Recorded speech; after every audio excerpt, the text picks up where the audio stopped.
He wants them little things like it's got a hydraulic thumb. It comes with a little bash plate on this ram here. I like that. The controls are a little bit better than the average one. It comes with a electric fan, a hydraulic cooler. So in here, turn the power on, and that turns on the hydraulic cooling fan, and it's got a hydraulic cooler right there. Sitting on my little Briggs & Stratton motor. And then once you turn it on, that gives you your gauges. And just fire it up. You've got your throttle right here. Throttle down, throttle way up. I usually run it right about in the middle, and it does fine. These little tracks, they do pretty well on this, but it doesn't have much ground clearance. See those motors on the rear? There's not much ground clearance at all, so it's not difficult to get, I guess, rear centered or kind of like high centered. This roll bar, as it's called, is not. That's just a roof holder. These are roof holders, because this is I mean, if this thing flipped over, I think that would work like a mouse trap and just snap. Some of the cool things about this machine, see these metal lines? I like the metal lines. It's got a bunch of those. I think that's probably a little more durable. On the arm of this hydraulic ram, it's got this. Actually, you can see I've hit it. So that actually really does its job. Huh, that's positive. Yeah, it is bent. Huh. See? That's a good thing to have on one of these. Some of them come with thumbs, not all of them, but this thumb, this is a hydraulic thumb. And that I use all the time. I pick things up using a hydraulic thumb a lot. Now, that thumb is operated with this pedal. You know, to grab, you push down, to release, you push back. Very simple. This dozer blade is pretty cool. I use it a lot. It's got on the ends, it hangs down a little bit. So when you put this down on a driveway, kind of like this, see how that sticks up? It does the same on the bottom, not as much, but a little bit. So the edges gouge the crap out of concrete. I decided to jump on eBay and get some decals, so everyone knows that this is my little Tonka toy. This has the Briggs & Stratton motor. The engine looks like it's probably a booger to get to do any work to. I would imagine you have to dismantle a bunch of parts on the machine to get to that motor. Easy to fill the gas. The fuel shutoff is way down there, and that's really hard to get to. But yeah, it looks like I might have a little bit of a leak there. Or no, I spilled. That's what it was. I spilled hydraulic fluid. But anyway, it gets really hot in the summer. It's probably this cheesy insulation it came with doesn't stick. I think I'm gonna clean that all off and put some better insulation on there. Some of the fit and finish is a little strange, like why is that not centered in the hole? That's the hydraulic fluid fill.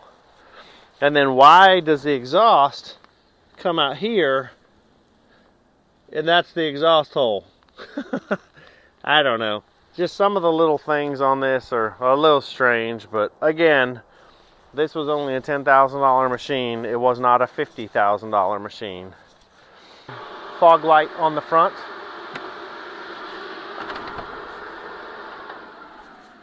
Mine I ordered with the hydraulic swing boom, so not only does the whole cabin turn, but you can turn it and then the boom will turn separately. So I'll show you that in a minute.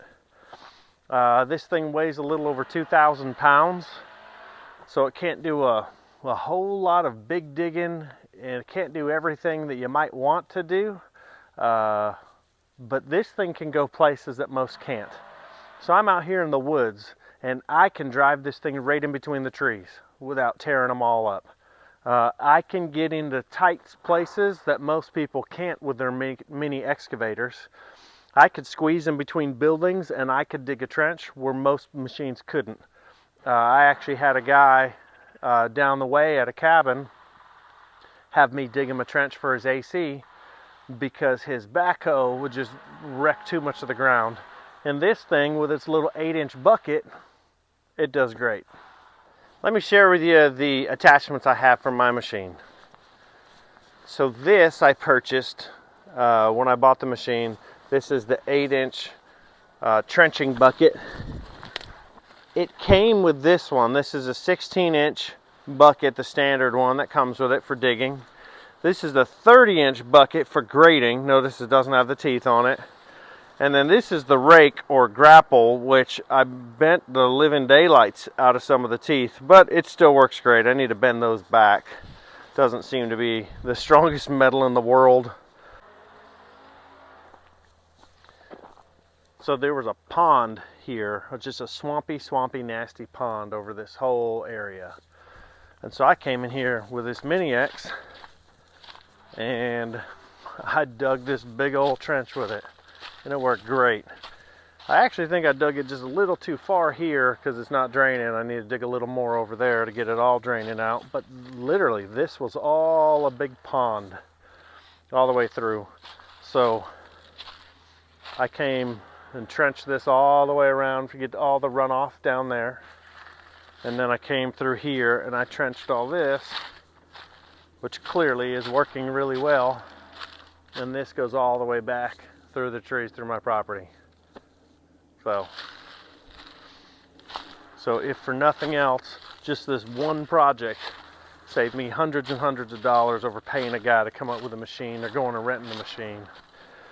So we use this all the time for moving tree limbs, big huge ones. Here's a big chunk of a pine tree we cut down that I'm moving.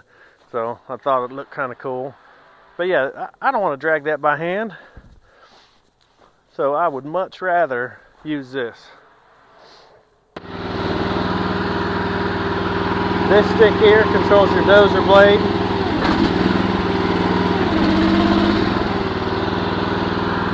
Standard excavator stuff. This is your up and down. This also controls your bucket side to side. The pedal here controls your thumb.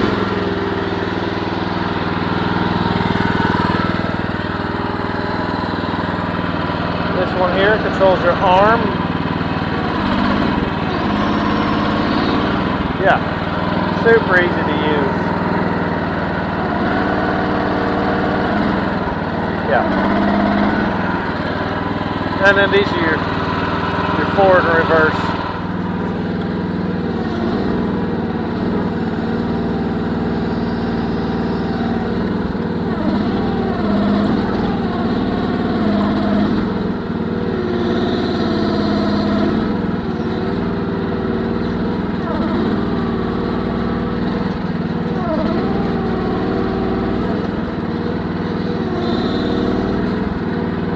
And then this is your side swing.